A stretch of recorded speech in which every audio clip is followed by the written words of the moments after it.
apa sih?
Oke, cuma bertiga aja kita ya, Mbak.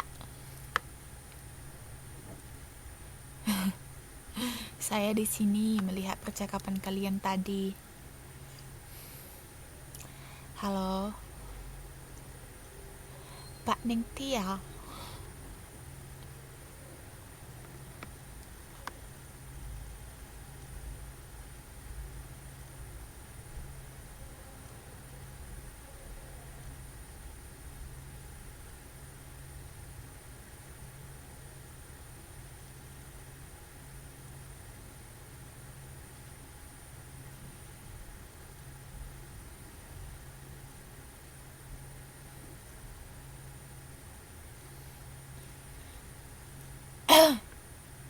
Loh, kok nggak ada? Ini saya ada suaranya loh. Mau kemana?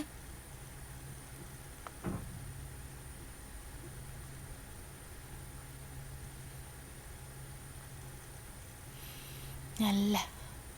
Oke, tiga orang. Oke, nggak apa-apa.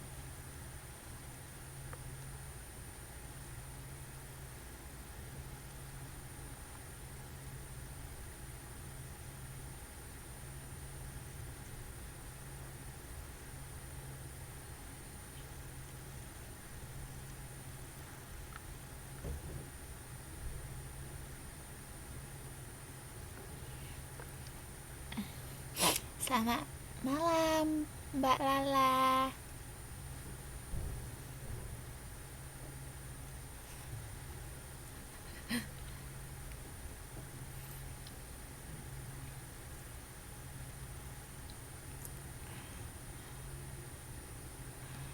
Oke, kita masuk aja ke materinya. Nah,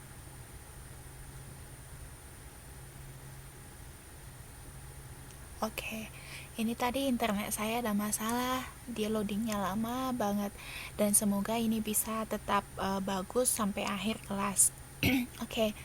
Nah, jadi hari ini kita akan memasuki materi yang baru. Harusnya ini kita bahas beberapa minggu yang lalu, tapi saya lupa jadwal kita seharusnya masuk kelas pengganti, tapi saya lupa. Nah, jadi kita gantikan hari ini. Sebenarnya ini kemarin udah saya upload juga di grup kita, dan saya rasa teman-teman yang melihatnya pasti sudah membaca sebagian. Ada yang baca nggak PPT-nya? Ada yang udah baca? Ini udah saya upload kemarin.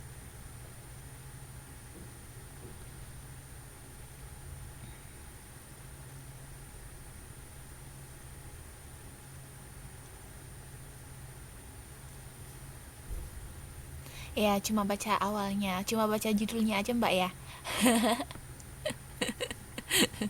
Cuma baca judulnya Mbak. Aduh. Ya udah deh. Nah, ya udah. Ini ya, kita sekarang masuk aja ke materi kita yang terakhir, bab terakhir kita, sebelum nanti kita akan membahas tentang soal-soal UN. Nah, jadi materi hari ini oh iya, nggak apa-apa Mbak. Nah, jadi materi kita hari ini tentang memahami pengelolaan koperasi dan kewirausahaan. Nah, jadi sebelumnya saya pengen review tentang pertemuan kita yang beberapa waktu yang lalu. Nah, sebelumnya kita sudah berbicara sedikit tentang koperasi. Ada yang tahu nggak? Ada yang masih ingat apa aja yang kita bahas di koperasi sebelumnya?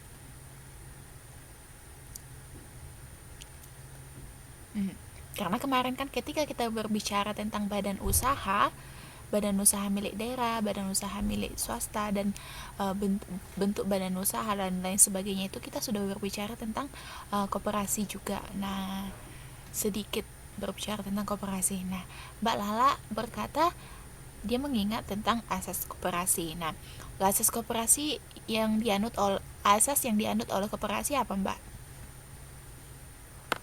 Asas yang dianut oleh koperasi apa?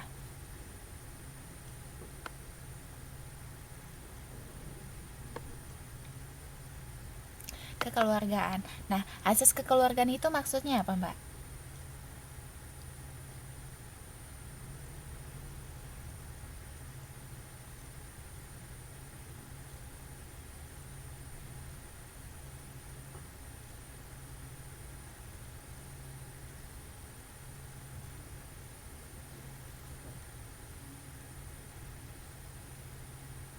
Asas kekeluargaan itu maksudnya apa? Yuk coba.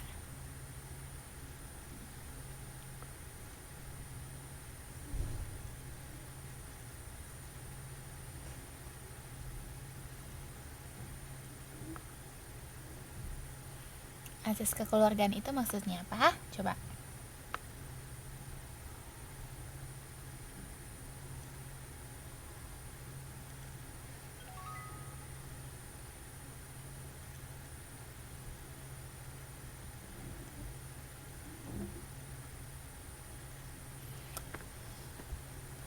Aha.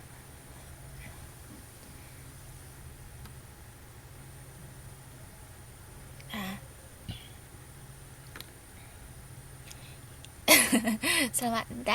Selamat malam Mbak Bul. Nah,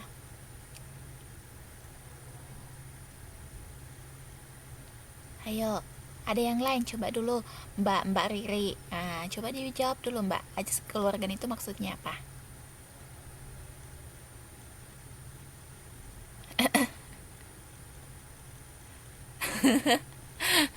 Ya Mbak Bul.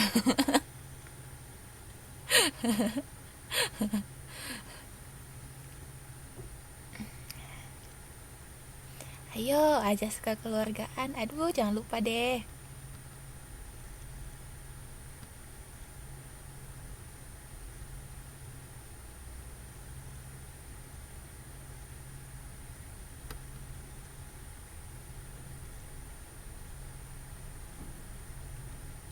Nah, jadi di sini maksudnya azas kekeluargaan dalam koperasi itu memiliki tujuan untuk mensejahterakan anggotanya pada khususnya dan masyarakat pada umumnya. Jadi fokusnya koperasi itu yang pertama adalah untuk mensejahterakan anggotanya, di mana anggota itu sudah dianggap sebagai keluarga seperti keluarga sendiri. Makanya itu menganut azas kekeluargaan gitu. Jadi dia koperasi, ingat, dia menganut ajas kekeluargaan yang artinya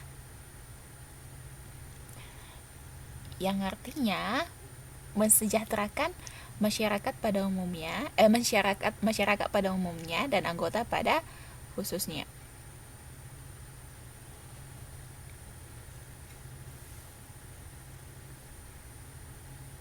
Ada lagi yang mau apa? Yang ingat materi kita apa lagi?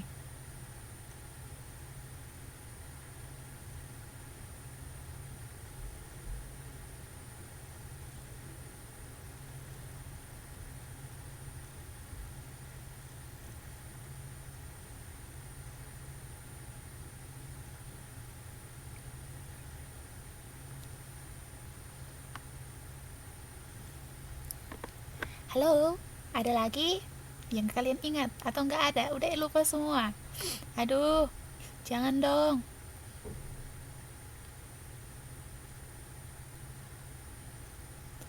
Halo,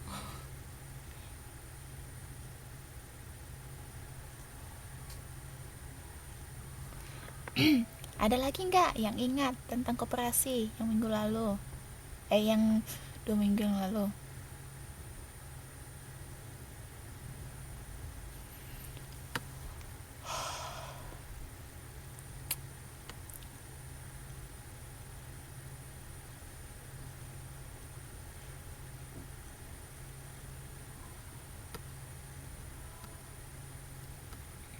Ayo.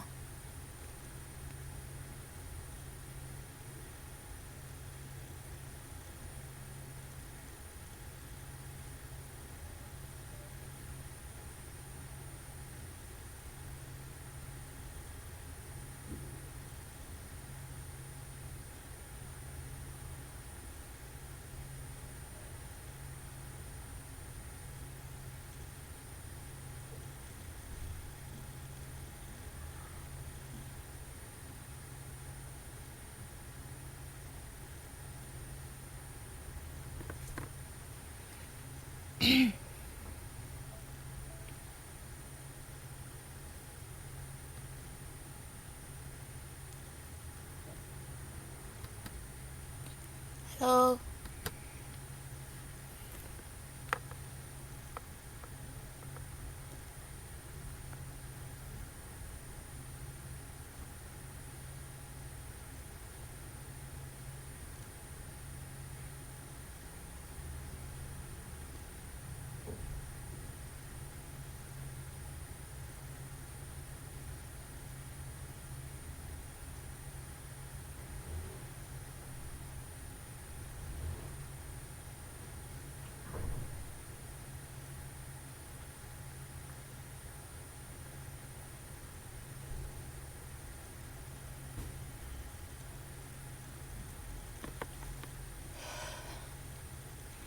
Ini lomba.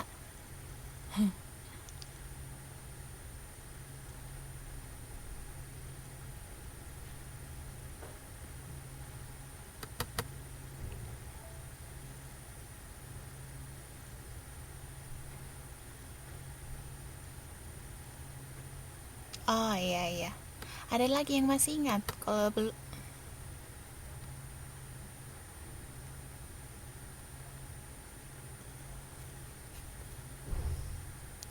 apa tentang koperasi yang kemarin coba diingat lah.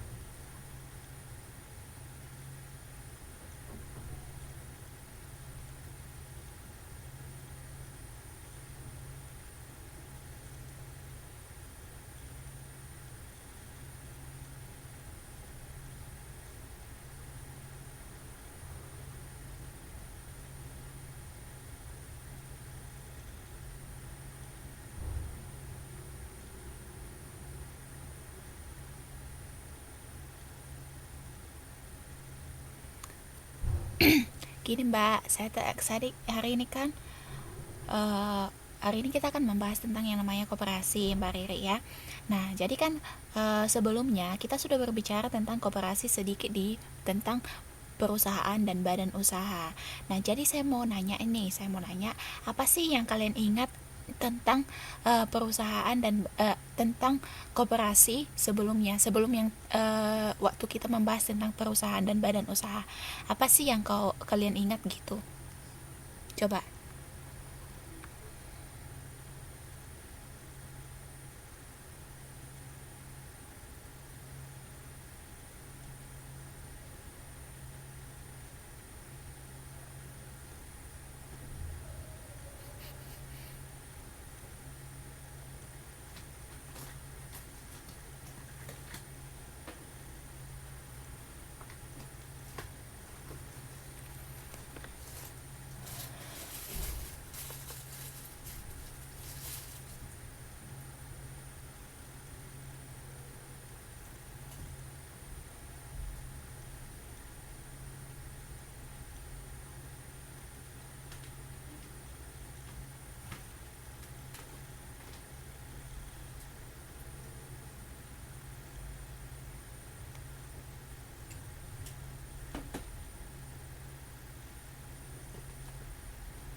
Oh, ada simpanan pokok dari yang tanya. Nah, ada tentang simpanan pokok. Nah, simpanan pokok itu dibayarkan kapan? Simpanan pokok itu dibayarkan kapan?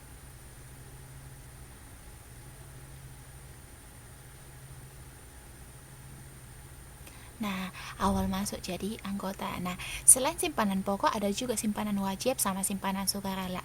Nah, jadi perbedaan antara simpanan wajib sama simpanan sukarela itu apa, Mbak?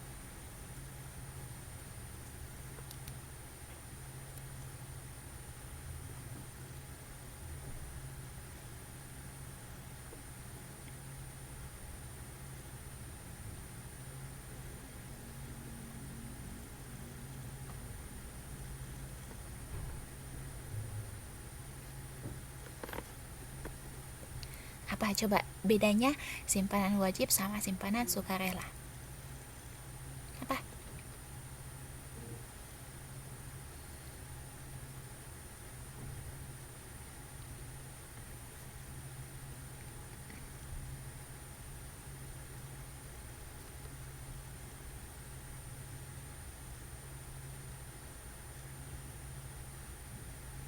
Simpanan wajib sama simpanan sukarela. Ini Mbak, saya nanya, apa perbedaannya simpanan wajib sama simpanan sukarela apa?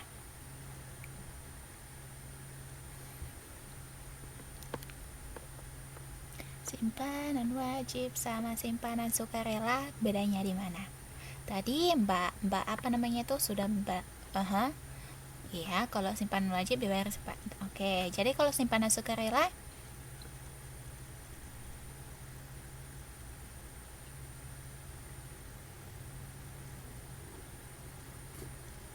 Oke, jadi oke, ya nggak apa, udah benar kok Mbak, udah benar kok. Iya, udah benar. Oke, jadi kita masuk ke materi kita saja hari ini. Nah, jadi materi kita hari ini kita akan membahas tentang koperasi sebadan usaha yang paling cocok di Indonesia, proses pendirian dan operasionalisasi koperasi sekolah, dan perbedaan koperasi dengan badan usaha lainnya. Nah, jadi kita masuk kepada yang pertama, mengapa koperasi sebagai badan usaha yang paling cocok di Indonesia? Nah, kita akan lihat di sini, koperasi merupakan badan usaha yang paling sesuai dengan jiwa dan kepribadian bangsa Indonesia. Namun, sampai saat ini, peran koperasi dalam membangun perekonomian nasional belum terlalu dominan. Banyak masalah yang sering menjadi penghambat bagi koperasi di Indonesia untuk berkembang, seperti kurang modal atau sumber daya manusia yang kurang berkualitas gitu. Nah, Koperasi adalah sosok guru perekonomian Indonesia. Makna dan istilah koperasi sebagai sosok guru perekonomian dapat diartikan sebagai koperasi sebagai pilar atau penyangga utama atau tulang punggung perekonomian. Dengan demikian, koperasi diperankan dan difungsikan sebagai pilar utama dalam sistem perekonomian nasional. Koperasi Indonesia didirikan pada tanggal 12 Juli 1960 oleh Dr. Andos Muhammad Hatta. Nah, Dr. Andos Muhammad Hatta itu selain pendiri koperasi di Indonesia, dia juga berperan sebagai siapa? Ayo.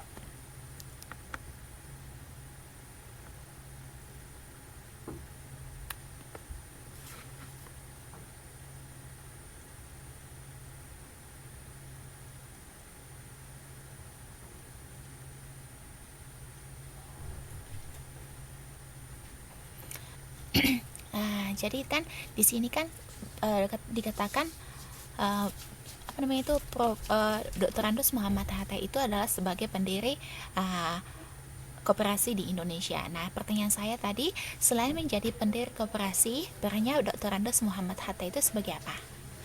Nah, jadi tadi Mbak Riri sudah menjawab tadi sebagai Bapak Koperasi. Nah, benar sekali. Jadi Bapak Koperasi Indonesia itu adalah Dr. Andos Muhammad Hatta.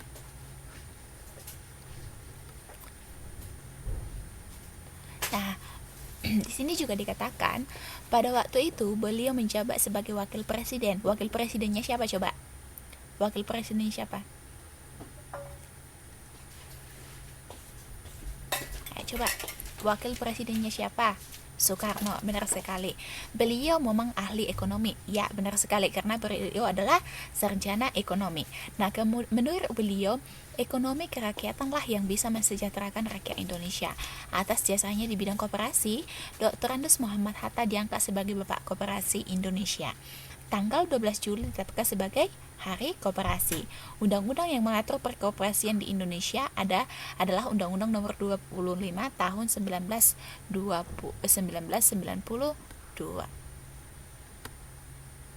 Nah, kemudian landasan isi undang-undang tahun nomor 25 tahun 1992 itu sewaktu kita membahas tentang perusahaan dan badan usaha, kita sudah menyinggung itu. Saya sudah mencantumkannya di PPT. Nah, jadi mengenai apa isinya silahkan nanti dilihat kembali. Nah, kemudian di sini landasan koperasi meliputi yang pertama itu landasan dari idealnya ideal atau ideologinya adalah Pancasila. Kemudian landasan strukturalnya adalah Undang-Undang Dasar 1945. Landasan gerak adalah pasal 33 ayat 1 Undang-Undang 1945. Landasan mentalnya kesetiakawanan dan kesadaran pribadi. Nah, coba Undang-Undang pasal 33 ayat 1 Undang-Undang 1945 itu isinya apa coba? Undang-Undang pasal 33 ayat 1 itu isinya apa?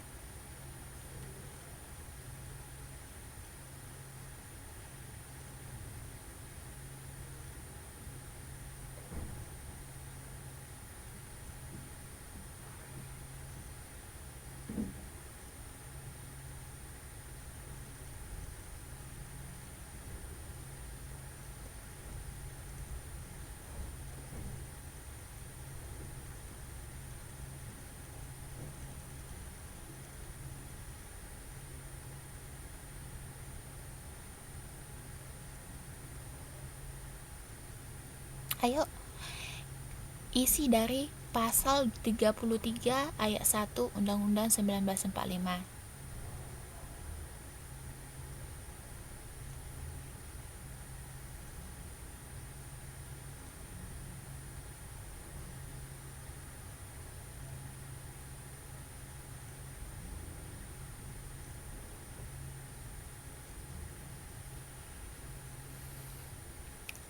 Ya, benar sekali. Perekonomian disusun sebagai usaha bersama berdasarkan atas ajas kekeluargaan. Nah, jadi jangan lupa ya. Sekali lagi, yang menjadi landasan idealnya adalah Pancasila, landasan strukturalnya Undang-Undang 1945, landasan geraknya pasal 33 ayat 1, Kemudian landasan mentalnya adalah kesetiakawanan dan kesadaran pribadi. Ya udah, urus aja dulu Mbak, urus aja ya. Nggak apa-apa kok Mbak. Nah kemudian, nah ini apa? Ini apa coba, gambar apa ini? Nah, ini adalah gambar lambang Koperasi Indonesia. Nah, lambangnya ini memiliki arti. Nah, artinya apa, Bu? Nah, artinya kita akan lihat di sini. Nah, yang pertama, rantai melambangkan persahabatan yang kokoh. Kemudian, nah, rantai, inilah rantainya tadi. Nah, ini katanya melambangkan persahabatan yang kokoh. Nah, yang kemudian, yang kedua, gigi roda melambangkan usaha karya yang terus menerus. Nah, gigi roda itu di sini. Nah, ini dia gigi rodanya. Nah, dia melambangkan usaha yang terus menerus. Nah, yang kemudian padi dan kapas melambangkan kemakmuran yang diusahakan yang harus dicapai oleh koperasi. Nah, ini dia. Ya, padi dan kapas. Kemudian apalagi? Kemudian timbangan melambangkan keadilan sosial. Selamat datang, Mbak. Nah, timbangan melambangkan keadilan sosial. Kemudian bintang dan perisai melambangkan Pancasila. Nah, mana bintang dan perisainya? Nah, ini dia, bintang dan perisainya melambangkan Pancasila. Nah, selanjutnya pohon beringin melambangkan sifat kemasyarakatan kepribadian Indonesia yang kokoh dan berakar. Nah, tulisan Koperasi Indonesia melambangkan kepribadian rakyat Indonesia. Nah, kemudian merah putih melambangkan sifat nasionalisme koperasi, seperti itu. Nah, jadi ini jangan lupa. Nah, pengertian dari lambangnya. Selamat datang Mbak Amini, cantik. Makasih ya Mbak.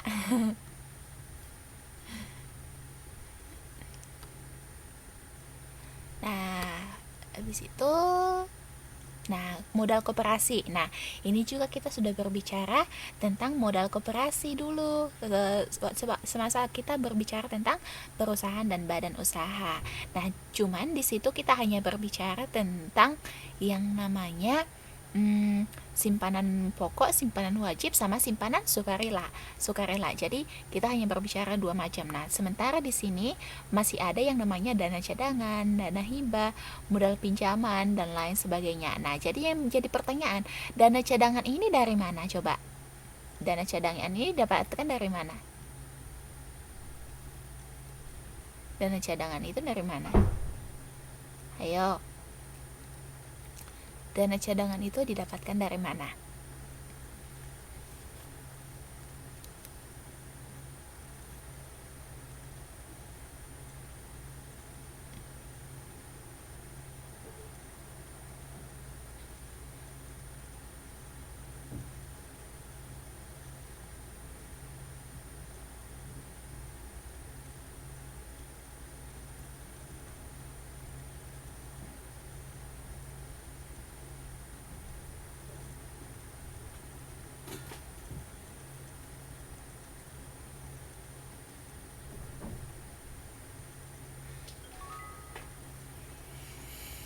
Ayo. Dana cadangan itu dari mana, Mbak? Dana cadangan itu asalnya dari mana?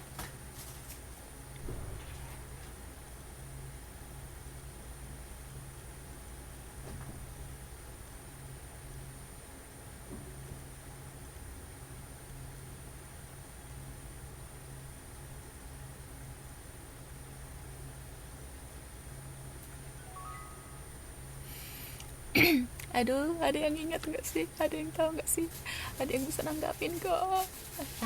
Ya, benar sekali Mbak Ayu ya. Dana cadangan itu berasal dari sisa hasil usaha, benar sekali. Nah, kalau begitu dana hibah itu dari mana? Hibah, ayo. Hibah itu dari mana? Dana hibah.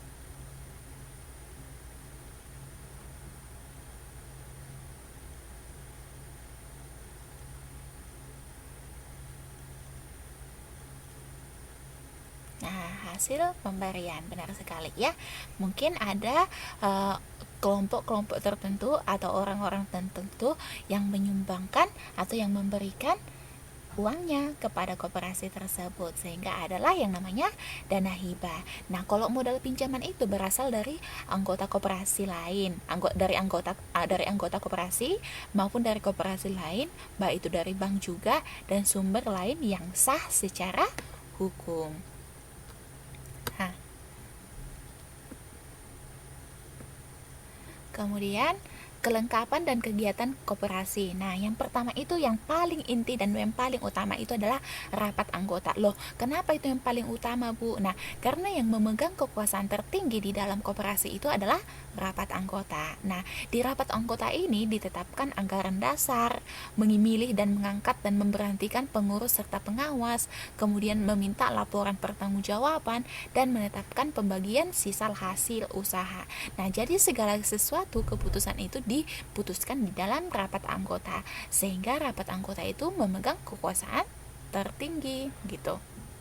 Nah, jadi kalau begitu kewajiban kita sebagai anggota koperasi apa dong, Miss? Nah, kewajiban kita sebagai anggota koperasi yang pertama itu adalah menaati peraturan koperasi. Yang kedua, menghadiri rapat koperasi. Nah, kenapa harus dihadiri? Karena di rapat koperasi inilah segala sesuatu keputusan itu harus akan diputuskan. Nah, jadi segala keputusan yang diambil di dalam rapat anggota itu adalah hasil dari musyawarah, sehingga ketika diadakan rapat anggota, maka setiap anggota koperasi harus dan wajib hadir. Nah, kemudian yang ketiga, kewajibannya adalah membayar iuran atau simpanan pokok dan simpanan wajib. Nah, kemudian hak-hak anggota koperasi antara lain sebagai berikut. Yang pertama itu mengajukan usul dalam satu rapat anggota, yang kemudian mendapatkan keuntungan atas sisa hasil usaha atau HSAU, kemudian dipilih menjadi pengurus koperasi, kemudian memanfaatkan koperasi dan mendapat pelayanan yang sama antara sesama anggota koperasi, kemudian mendapatkan keterangan mengenai perkembangan koperasi. Nah, itu. Nah, kemudian yang kedua itu adalah pengurus. Nah, pengurus koperasi dipilih dari dan oleh anggota koperasi di dalam rapat anggota. Nah, masa jabatan pengurus paling lama itu 5 tahun. Untuk pertama kali, susunan dan nama anggota pengurus dicantumkan dalam akta pendirian. Nah, kegiatan yang harus dilakukan oleh pengurus koperasi itu yang pertama adalah mengelola koperasi dan usahanya, menjalankan rapat anggota, kemudian mengajukan laporan keuangan dan pertanggungjawaban pelaksanaan tugas.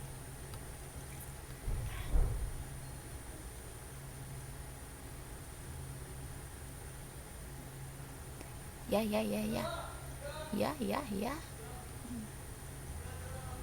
Nah, yang ketiga itu ada lagi yang namanya pengawas. Nah, pengawas ini dipilih dari dan oleh anggota koperasi dalam rapat anggota. Nah, pengawas bertanggung jawab dalam rapat anggota.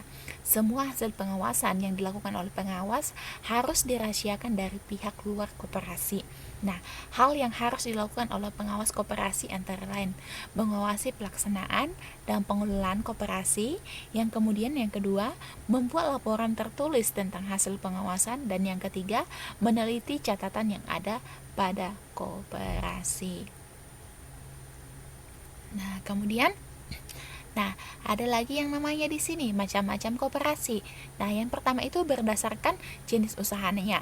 Nah, yang pertama itu adalah koperasi. Yang pertama adalah koperasi produksi. Nah, fungsi koperasi produksi ini apa? Coba. Fungsi dari koperasi produksi ini apa?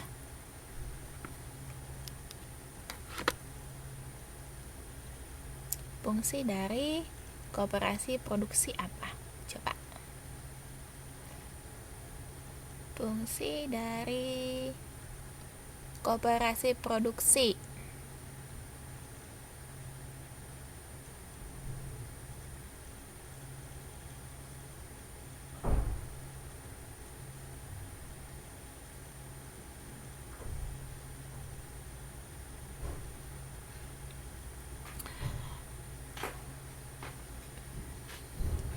fungsi dari koperasi produksi? Apakah fungsi dari koperasi produksi?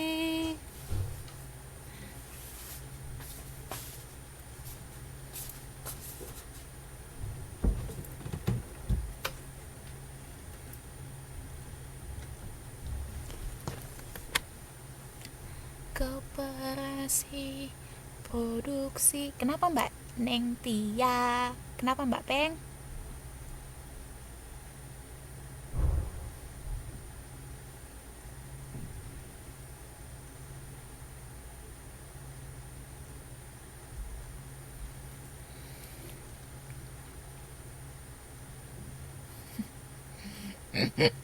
Nah, jadi di sini kalau yang namanya produksi, nah kalau adanya di sini produksi, jadi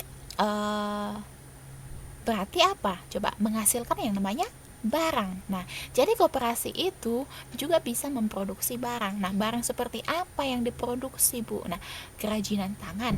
Nah, kerajinan tangan kan biasanya kan, Mbak. Nah, atau makanan-makanan ringan yang diolah secara ya yang diolah anggotanya masing-masing. Nah, kemudian kerajinan tangan ini kemudian dijualnya di koperasi itu gitu. Nah, itulah yang namanya koperasi produksi. Dia memproduksi barang dan menjualnya kembali. Nah, kemudian koperasi konsumsi. Nah, koperasi konsumsi ini maksudnya adalah koperasi ini menjual sembako atau 9 bahan pokok dasar. Nah, 9 bahan pokok dasar. Nah, jadi mereka menjual apa yang dibutuhkan oleh masyarakat, apa yang dibutuhkan oleh anggotanya. Nah, kemudian koperasi simpan pinjam. Nah, koperasi simpan pinjam ini apa coba? Ada yang pernah punya pengalaman nggak di koperasi simpan pinjam? Enggak. Nah, jadi koperasi simpan pinjam ini maksudnya jadi koperasi simpan pinjam ini maksudnya adalah koperasi itu berfungsi sebagai tempat simpan meminjam uang gitu. Fungsinya sama seperti bank gitu. Dia seperti bank, bisa kita menyimpan uang dan bisa juga meminjam uang. Nah, seperti itu. Kemudian koperasi serba usaha. Bukan, Mbak, itu bukan kayak gitu. Simpan pinjam. Kalau maksudnya simpan pinjam di sini tuh loh, Mbak, itu mbaknya itu bisa menyimpan duit di sana, tapi bisa juga meminjam uang dari sana. Bukan gali lubang tutup lubang, Bu. Mbak, bukan gitu loh, Mbak.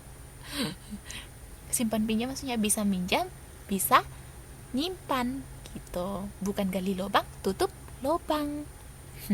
Jadi kemudian koperasi serba usaha. Nah, jadi koperasi serba usahanya ini bisa saja dia memproduksi barang dan bisa saja dia menjadi koperasi produksi dan bisa saja dia menjadi koperasi konsumsi. Nah, gitu.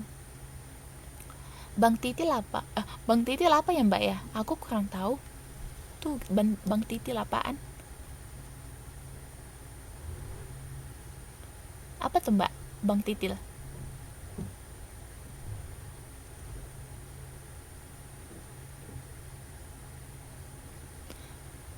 Opo iki Bang Titil?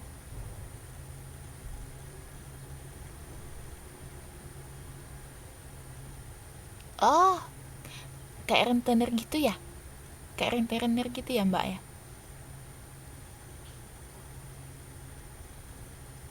Oh. Oh, oke oke oke.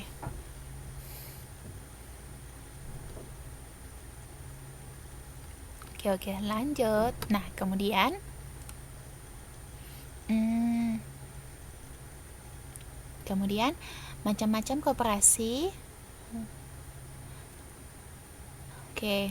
Kemudian yang kedua, macam-macam koperasi yang kedua adalah berdasarkan keanggotaannya. Nah, koperasi pegawai negeri. Nah, koperasi pegawai negeri ini ya adalah anggotanya adalah pegawai negeri sipil. Nah, biasanya PNS-PNS menjadi anggota di koperasi pegawai ini atau di KPN ini. Nah, koperasi pensiunan ini adalah koperasi yang anggotanya para pensiunan dari pegawai negeri. Nah, kemudian koperasi pertanian. Nah, koperasi ini anggotanya adalah petani-petani. Nah, biasanya koperasi ini menyediakan bibit unggul. Nah, kemudian ada lagi yang namanya koperasi pasar. Ada yang pernah dengar ini? Kopas. Koperasi pasar. Biasanya itu di pasar ini ada. Nah, yang ketiga juga koperasi unit desa. Nah, ini di kampung saya juga masih ada nih koperasi unit desa. Nah, jadi yang terakhir adalah koperasi sekolah. Nah, itu. Nah, macam-macam koperasi. Yang ketiga adalah berdasarkan tingkatannya. Nah, di sini ada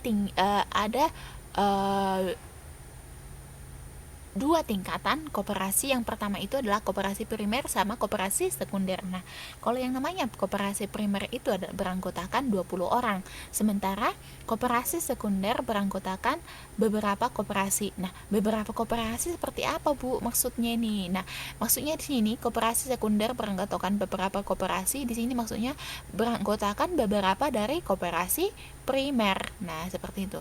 Yang pertama itu jenisnya untuk koperasi sekunder. Nah, ada yang namanya pusat koperasi.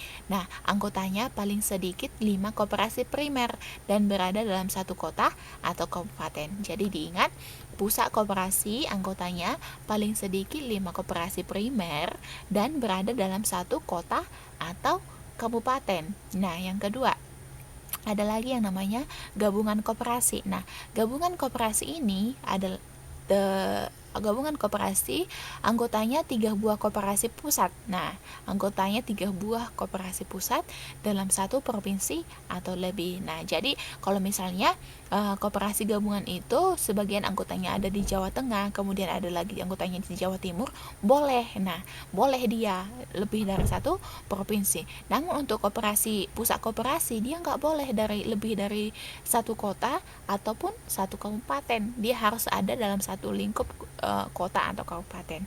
Kemudian ada lagi yang namanya induk koperasi. Nah, induk koperasi ini paling sedikit gabungan dari 3 buah gabungan koperasi. Nah, jadi dia gabungan dari 3 buah gabungan koperasi. Nah, jadi induk koperasi ini bisa berada dari lebih dari 2 provinsi gitu. 2 atau lebih provinsi gitu.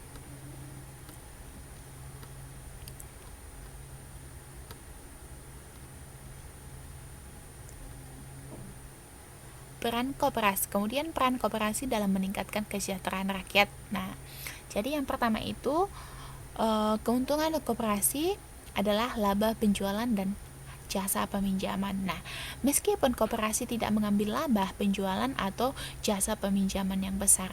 Nah, namun apabila koperasi berjalan dengan lancar, keuntungan koperasi pun bisa menjadi besar pula.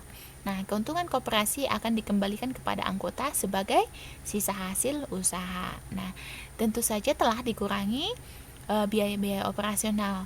Pembagian keuntungan atau sisa hasil usaha ini dibagi secara adil sehingga tidak ada yang dirugikan gitu. Nah, kelebihan koperasi di Indonesia yang pertama itu bersifat terbuka dan sukarela. Nah, yang kedua, besarnya simpanan pokok dan simpanan wajib tidak memberatkan anggota. Yang ketiga, setiap anggota memiliki hak suara yang sama, bukan berdasarkan besarnya modal. Kemudian, bertujuan untuk meningkatkan kesejahteraan anggota dan bukan semata-mata mencari keuntungan. Nah, kelemahannya adalah koperasi sulit berkembang karena modal terbatas. Nah, kemudian kurang cakapnya pengurus dalam pengelolaan koperasi atau sumber daya manusianya masih kurang memadai. Kemudian, pengurus kadang-kadang tidak jujur. Kemudian, kurangnya kerjasama antara pengurus, pengawas, dan anggotanya. Nah, proses pendirian dan operasionalisasi koperasi sekolah. Nah, setelah itu kita akan berangkat ke koperasi sekolah. Nah, tapi sebelumnya saya mau nanya nih, ada yang mau ditanya ini sebelumnya? Sebelum kita masuk kepada koperasi sekolah.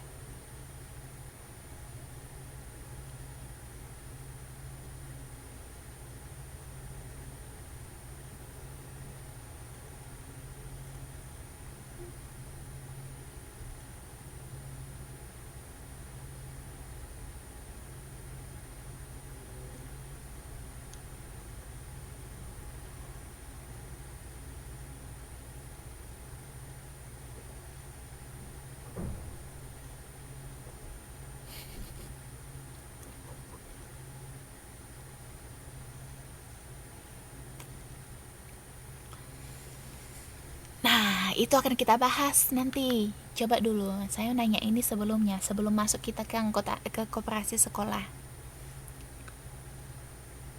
Nah, sebelum ini, sebelum koperasi sekolah.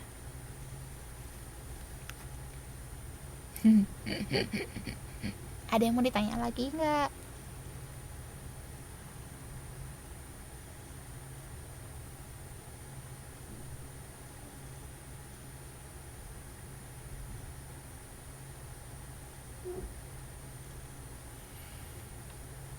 Oke.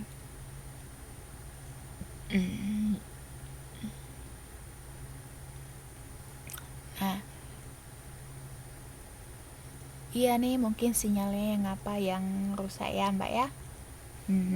Kemudian kita langsung aja ya. Aduh.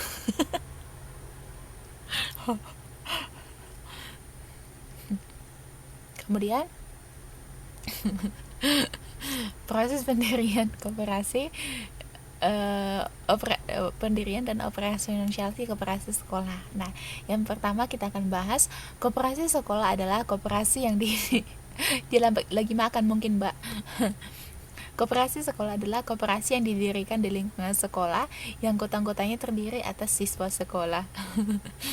Koperasi sekolah dapat didirikan pada berbagai tingkatan sesuai dengan jenjang pendidikan, misalnya koperasi sekolah dasar, sekolah menengah, pertama, dan seterusnya. Jadi, oh iya ya, bukannya jam 9 tadi terakhirnya Mbak ya, untuk bahasa Inggris.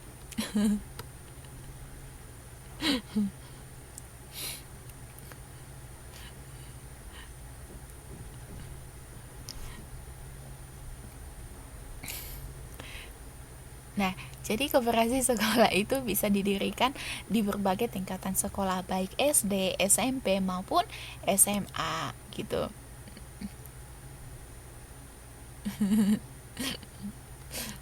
Mungkin dia sama seperti saya Mbak, kalau belum deadline dia otaknya nggak bisa kerja, sama seperti saya. Jadi kalau deadline sudah mendekati, otak saya bisa kerja semaksimal gitu.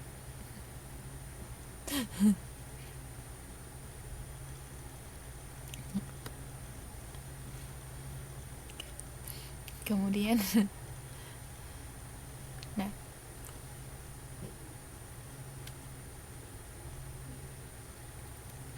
kemudian dasar keputusan pendirian koperasi berdasarkan surat keputusan bersama antara Departemen Transmigrasi dan Koperasi dengan Departemen Pendidikan dan Kebudayaan tanggal 16 Juli 1972 nomor 275 garis miring SKPTS garis miring Mentransop dan nomor 0102 garis miring U garis miring 1983. Nah, mengenai apa isinya itu silahkan nanti di googling ya Mbak ya, silahkan dicari nanti dari Google. Nah, kemudian diterangkan lebih lanjut dalam surat keputusan Menteri Tenaga Kerja, Transmigrasi dan Koperasi nomor 633 SKPTS Men 1974. Ini juga silahkan nanti di googling. Nah, menurut surat keputusan tersebut, yang dimaksud dengan koperasi sekolah adalah koperasi yang didirikan di sekolah-sekolah, baik itu SMP, SMA, SD, SMP, SMA, madrasah, dan pesantren. Jadi semua tingkatannya mulai dari yang SD sampai menengah atas bisa didirikan koperasi sekolah. Nah, kemudian, landasan pokok dalam perkoperasian Indonesia bersumber pada, kembali lagi, undang-undang. Biasanya kuliah nggak ada Mbak, karena yang ada kan koperasi sekolah, bukan koperasi kampus atau universitas. Yang ada koperasi sekolah gitu. Ya, silakan, selamat datang Mbak. Udah siap apanya, bahasa Inggrisnya Mbak?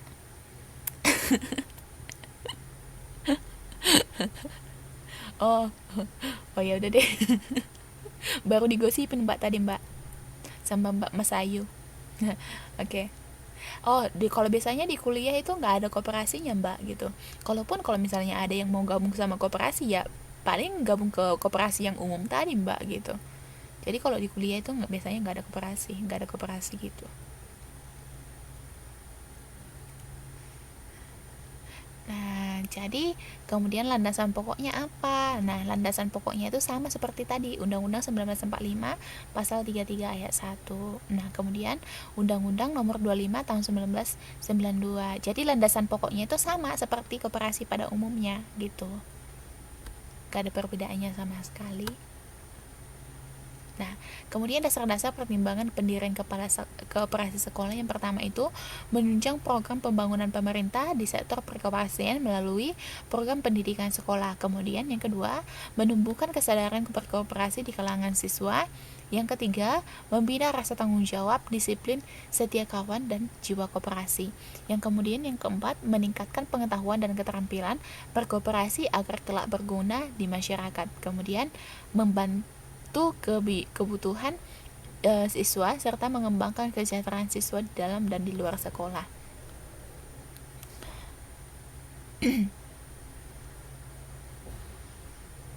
Iya, iya Mbak, benar sekali.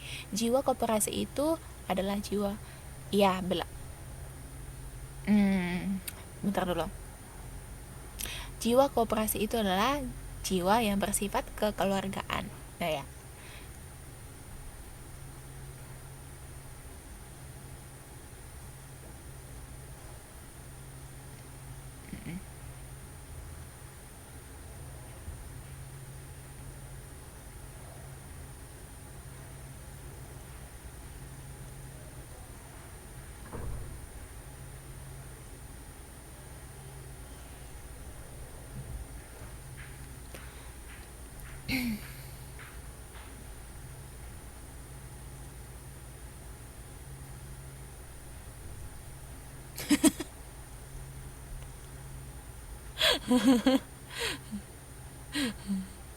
Kalian ya, gosip aja.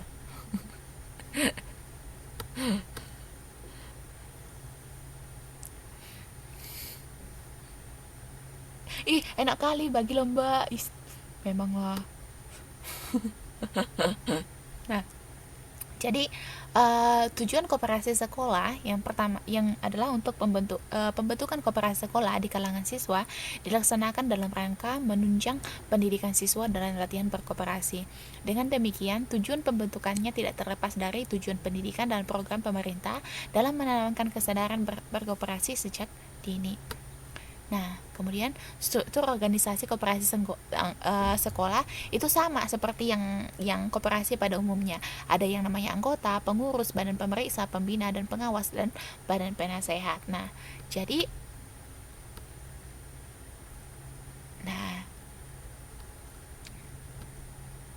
Nah, yang menjadi anggota di sini adalah siswa itu sendiri. Yang menjadi pengurus siapa? Siswa itu sendiri. Yang menjadi pemeriksa itu siapa? Bisa jadi guru. Yang kemudian yang menjadi pembina dan pengawas itu siapa? Guru ataupun wakil kepala sekolah. Nah, yang biasanya yang menjadi badan penasihat itu adalah kepala sekolah gitu. Kemudian perangkat anggota koperasi sekolah. Nah, ada juga sama seperti yang tadi, sama seperti koperasi pada umumnya. Ada perangkatnya itu ada rapat anggota, ada pengurus, dan ada pengawas. Itu tidak berbeda dengan koperasi yang pada umumnya. Aduh, enak-enak kali makan kalian, Mbak. Aduh, awak di sini makan entah apa-apa nggak jelas.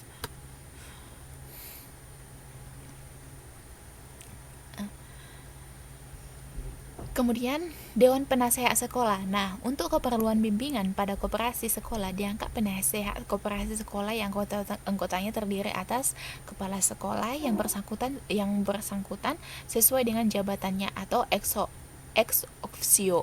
Nah, kemudian ada juga guru pada sekolah yang bersangkutan. Nah, kemudian ada juga salah seorang wakil persatuan orang tua murid yang memiliki pengalaman dalam bidang koperasi. Nah, jadi Dewan Penasehat Koperasi Sekolah itu ada kepala sekolah, ada juga guru, dan ada juga wakil dari komite sekolah seperti itu.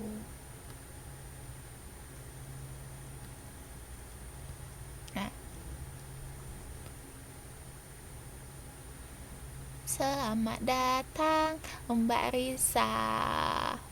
Dari mana Mbak? Lama banget. Kemudian pelaksana harian. Nah, pelaksana harian bertugas mengelola usaha, uh, administrasi dan keuangan. Pelaksana harian dapat diatur bergantian antara pengurus koperasi sekolah.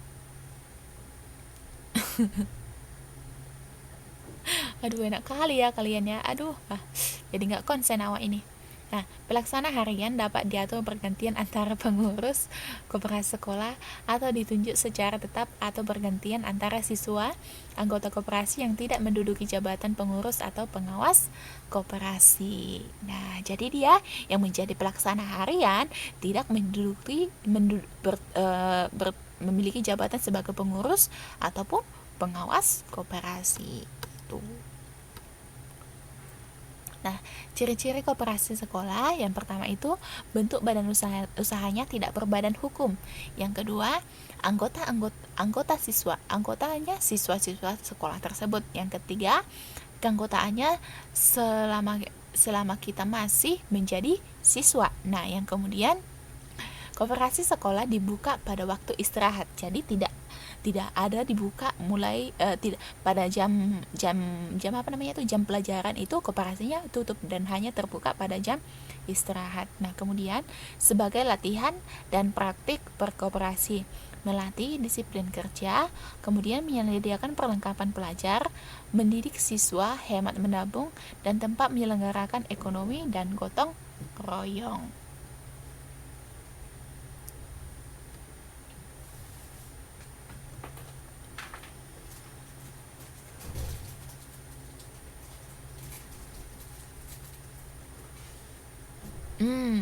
Di sekolah saya juga seperti itu, Mbak. Dulu waktu saya di Sibolga, di daerah Sibolga. Ketika itu sekolah saya juga yang menangani itu tata usaha, bahkan ada pegawai sekolah, tapi pada kenyataannya yang harusnya praktiknya itu adalah siswa. Nah, kenapa harus siswa? Seperti yang disebutkan tadi, tujuan pendirian koperasi itu ya fungsinya adalah untuk melatih siswa untuk bagaimana, untuk berwirausaha atau berkooperasi seperti itu. Nah, jadinya seperti jadi terkesan menyimpang, ya kan, menyimpang sebenarnya fungsi dari koperasi sekolah tersebutnya gitu. Jadinya yang belajar itu malah pegawainya, bukan siswanya gitu. Nah, makanya nanti kalau mbak-mbak itu sudah apa misalnya kan, kalau misalnya sudah kuliah, kemudian mudah-mudahan ada yang ini nanti yang mau jadi guru. Nah, kalau misalnya nanti ada apa gitu kan, buka aja koperasi di sekolahnya gitu. Kasih saran sama kepala sekolahnya, ajukan proposal supaya dibuka koperasi. Nah, biarin aja nanti siswanya yang kerja di situ. Tugas kita sebagai guru hanya ngawasi saja gitu. Jadi itu kan untuk melatih siswanya juga gitu.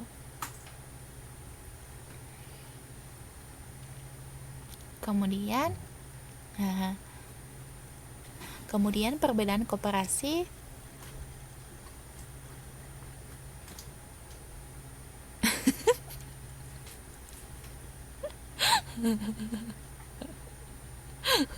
ya Mbak Risa ada aja.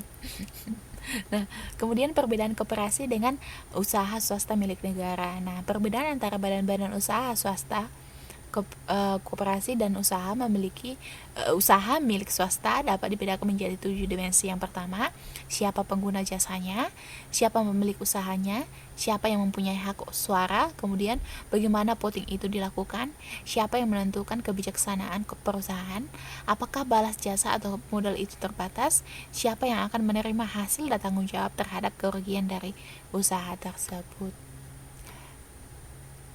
Kemudian di sini saya sudah cantumkan perbedaan antara koperasi dengan badan usaha milik negara. Nah, jadi ini di sini bisa kita lihat dari segi keanggotaan, kepemilikan, hak suara, perbedaan pemberlakuan voting, penentuan kebijaksanaan, penerimaan pendapat yang bertanggung jawab terhadap kerugian usaha juga kita bisa lihat di sini. Nah, kalau di koperasi itu keanggotaannya itu adalah anggota, Kemudian badan usaha milik negara itu bisa umum, bisa juga anggota. Nah, kemudian kepemilikannya siapa? Nah, koperasi itu dimiliki oleh anggota, tapi BUMN itu dimiliki oleh pemilik saham. Kemudian hak suara.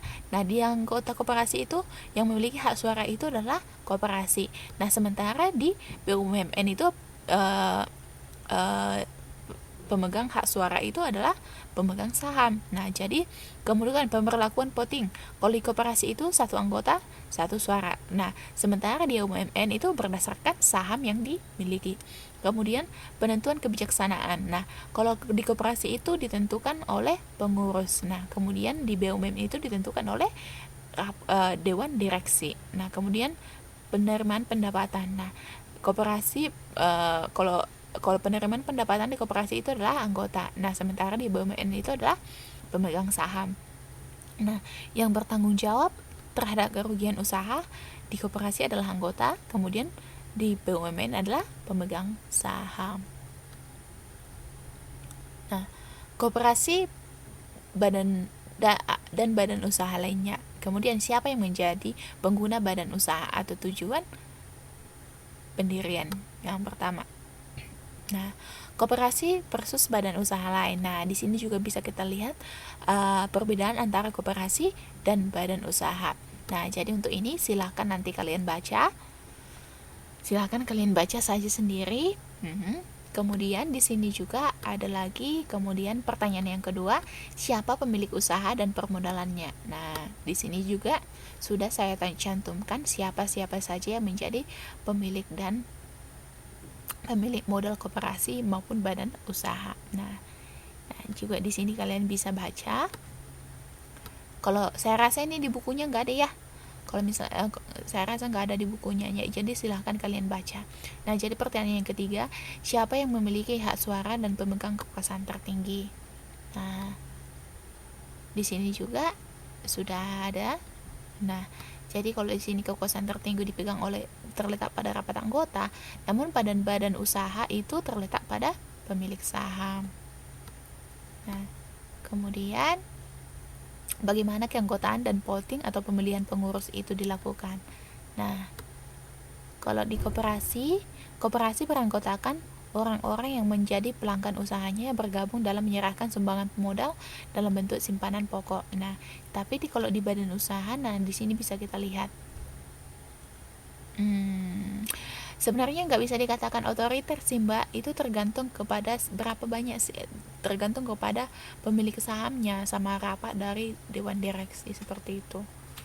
Kalau otoriter sih nggak dikatakan otoriter juga sih Mbak, karena segala keputusan juga ditetapkan pada rapat pemegang saham gitu, rapat umum pemegang saham atau RUPS. Nah, kemarin kan kita sudah berbicara itu tentang badan usaha. Keputusan itu ditetapkan di rapat umum pemegang saham gitu. Nah, yang ini juga nanti silahkan dibaca. Nah, kemudian di koperasi, siapa yang menentukan kebijaksanaan perusahaan? Nah, kalau di sini di koperasi penentunya adalah pengurus. Kemudian kalau di badan usaha ditetapkan oleh direksi perusahaan gitu.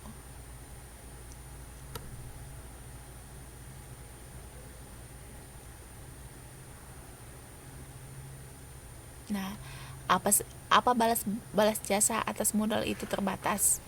Nah, kita lihat kalau di koperasi dia balas jasa atas modal pada koperasi itu terbatas, kemudian balas jasa atas modal tidak terbatas gitu.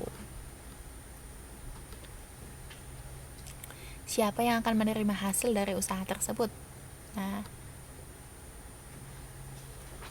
di sini juga kita akan baca di sini.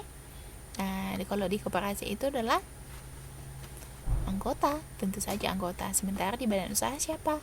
Pemegang saham. Nah, tapi dalam prakteknya pemegang saham mungkin juga tidak akan mendapatkan bagian keuntungan apabila hak ini dikehendaki oleh pemegang saham mayoritas. Gini, ada kata pemegang saham mayoritas gitu. Jadi meskipun kita memiliki saham di dalam satu badan usaha, tapi kalau kita hanya pemilik saham minoritas, maka bisa ada kemungkinan kita tidak akan mendapatkan keuntungan gitu. Semua itu diputuskan oleh pemegang saham mayoritas gitu. Nah, kemudian siapa yang bertanggung jawab terhadap kerugian? Nah, kalau di koperasi yang bertanggung jawab adalah anggota dan sejumlah modal equity. Nah, kemudian kalau di badan usaha siapa? Nah, yang bertanggung jawab itu adalah pemilik, sekutu, pemegang saham sesuai dengan berapa jumlah saham yang dimilikinya. Nah, kemudian koperasi versus gotong royong. Nah, ajas koperasi menurut Undang-Undang nomor 12 tahun 1967 tentang pokok-pokok perkoperasian pasal 5 adalah kekeluargaan dan kegotong royongan. Kekeluargaan dan kegotong royongan. Namun, koperasi tidak sama dengan gotong royong. Kenapa? Yang pertama, koperasi sebagai organisasi ekonomi didirikan dengan kesadaran untuk merebut perbaikan penghidupan. Nah, kemudian sedangkan gotong royong sebagai organisasi sosial diadakan karena adanya perasaan dan tanggung jawab untuk keluar dari suatu kesulitan atau kesusahan. Nah, jadi itulah perbedaan antara kekeluargaan sama gotong royong. Jadi, yang tepat itu adalah koperasi itu berlandaskan kekeluargaan atau gotong royong. Ayo coba.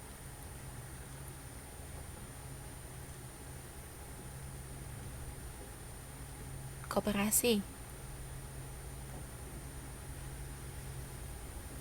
Kekeluargaan atau gotong royong. Kekeluargaan. Ya, kekeluargaan ya, Mbak ya. Jadi koperasi itu berlandaskan ajas kekeluargaan. Nah, jadi jangan salah lagi ya, Mbak ya. Jangan ada lagi yang gotong royong. Jangan ada lagi yang bilang gotong royong, kekeluargaan tapi. Nah, koperasi versus badan usaha lain. Nah, di sini juga kita bisa melihat, saya sudah rangkum di sini, saya ambil dari sumber lain, nanti silahkan kalian baca tentang tujuan, sifat, ketentuan dalam mendirikan keanggotaan dan tujuan dari kegiatan itu. Silahkan kalian lihat di perbedaan koperasi sama badan usaha ini. Jadi kalian itu tinggal baca saja gitu. Nah, kemudian di sini juga perbedaan koperasi badan usaha milik swasta dan badan usaha milik negara. Nah, di sini juga saya sudah buat. Silakan kalian baca juga. Dari segi ini juga jiwa, kalau koperasi itu ajas kekeluargaan, kalau swasta ajas keuntungan, kalau negara ajas kepentingan umum. Nah, rasionalitas ekonomi juga menekan ongkos serendah-rendahnya, kemudian di swasta mengejar hasil sebesar-besarnya dengan efisiensi, dan di BUMN itu menggunakan dana sesuai dengan tujuan dan peraturan yang ditentukan, dan lain sebagainya. Dan silakan kalian baca. Kemudian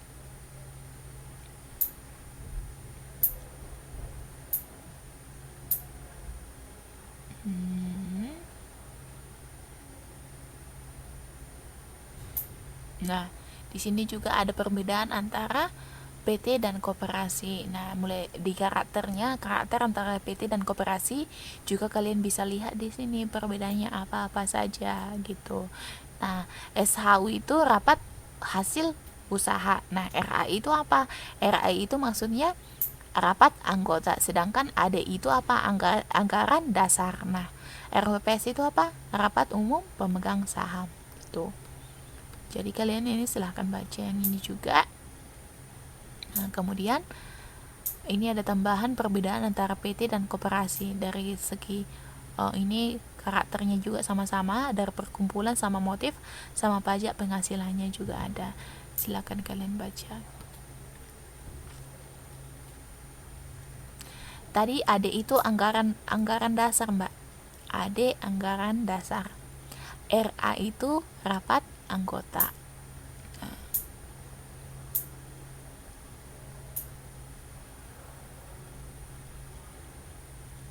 Nah, jadi ini. Oke, jadi tadi kan Mbak apa namanya itu, Mbak siapa tadi yang nanyakan itu modal modelnya koperasi sekolah itu dari siapa, Mbak? Dari siapa, Bu? Tadi kan karena kan anggotanya tadi kan siswa gitu. Siapa tadi yang nanya itu?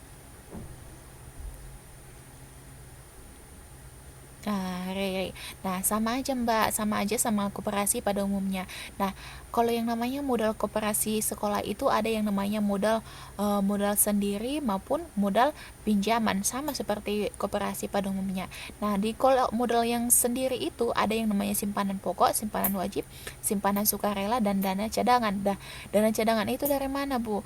Nah, dana cadangan itu yaitu adalah sejumlah uang yang diperoleh dari penyisihan apa? Penyisihan sisa hasil usaha. Nah, kemudian kalau begitu Bu, orang itu kan cuma siswa Bu. Nah, gimana bisa orang itu membayar simpanan kayak simpanan pokok, simpanan wajib, simpanan sama simpanan sukarela? Nah, bisa karena kita kan tujuannya kan untuk koperasi itu adalah untuk melatih siswa bagaimana untuk bisa menabung, bisa berusaha, bisa berkooperasi. Nah, seperti itu. Kalaupun ada yang namanya simpanan pokok, simpanan wajib sama simpanan sukarela itu jumlahnya tidak sebesar pada koperasi pada umumnya. Nah, kalau misalnya kan kalau misalnya di koperasi yang inilah ya, di luar koperasi sekolah. Misalnya untuk simpanan pokok itu kita bayar itu 100.000. Nah, 100.000 ya kan. Nah, bisa saja menjadi anggota koperasi sekolah itu kita hanya membayar 1.000 rupiah gitu. Jadi tidak memberatkan yang namanya siswa. Ingat, koperasi itu tidak ada tujuannya untuk memberatkan anggotanya gitu. Iya, jumlahnya lebih kecil gitu. Sama gitu, sama dia dengan koperasi yang sebelumnya. Tapi jumlahnya lebih kecil gitu. Nah, kemudian iya, sama-sama. Cuma perbedaannya mungkin di simpanannya itu, Mbak, di simpanan pokok, simpanan wajib sama simpanan sukarelanya aja, Mbak, gitu.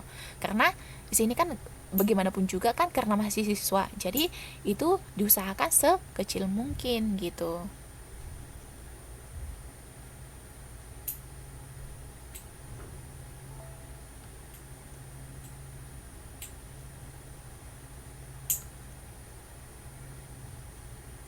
Nah, jadi kemudian yang kedua ada yang namanya modal pinjaman. Nah, modal pinjaman itu berasal dari luar anggota. Nah, tidak ingat kembali yang saya tadi kan dikatakan juga bahwa koperasi sekolah itu tidak berbadan hukum.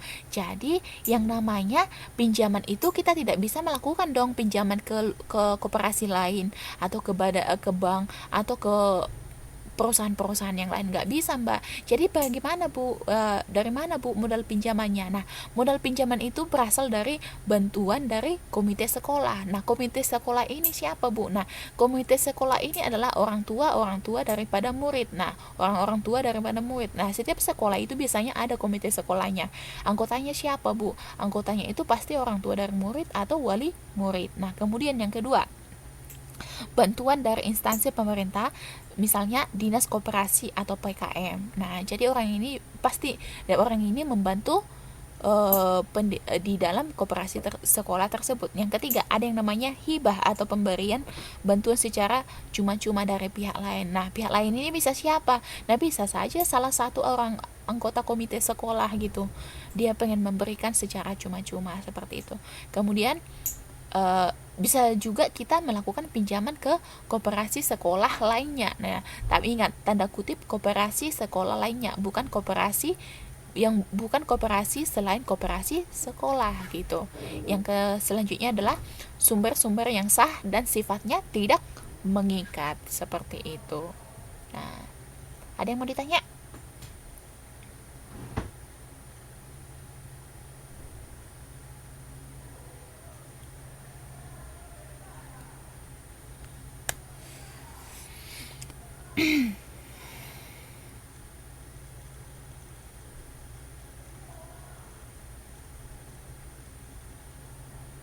Oke, jadi kalau nggak ada, ini kan tadi saya sudah memaparkan antara koperasi antara perbedaan antara koperasi sama badan usaha. Ada itu badan usaha milik negara dan ada badan usaha milik swasta.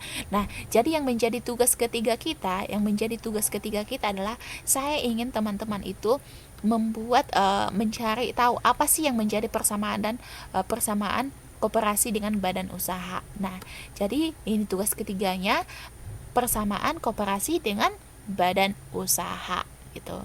Jadi nanti ya persamaannya, Mbak, persamaan koperasi dengan badan usaha milik negara dengan badan usaha milik swasta gitu, silahkan dicari. Nah, jadi nanti tugasnya itu dikirim ke email saya, bukan ke Facebook ya Mbak ya, biar lebih gampang.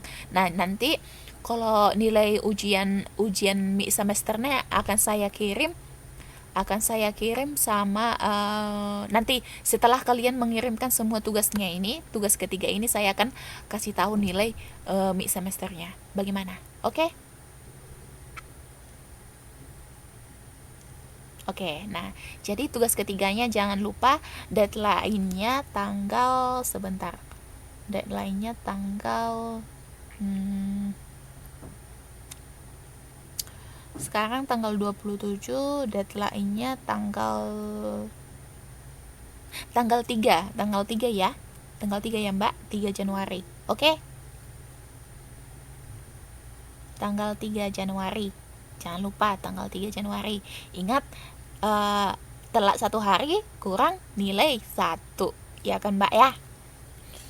Kurang nilai ya, Mbak. Oke, tidak ada yang mau ditanya lagi? Oke. Tanggal 3 Januari jam berapa lah ya? Jam berapa maunya? Jam jam 34.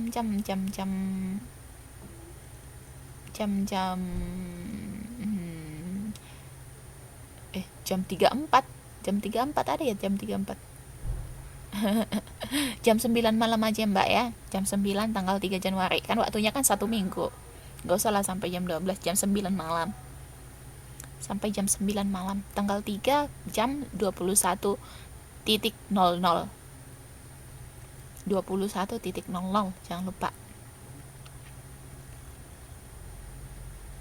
Oke, Ma. Oke. Jadi, saya akhiri kelasnya. Silakan dikerjakan tugasnya sebaik-baik mungkin, serapi-rapi mungkin, dan sebagus-bagusnya mungkin. Nah, jadi kirimkan nanti ke email saya aprilia.rumahorbo@gmail.com. Nah, kirimkan ke situ. Nah, jadi selamat beristirahat semuanya, Mbak. Terima kasih atas kehadirannya di kelas. Terima kasih juga atas tanggapannya. Iya, kenapa Mbak Risa? Kenapa, Mbak? Terima kasih Mbak Riri, terima kasih. Damai di bumi, damai di surga, damai di hati. Terima kasih ya Mbak. Ya, terima kasih Mbak. Selamat beristirahat ya Mbak, jangan begadang, jaga kesehatan.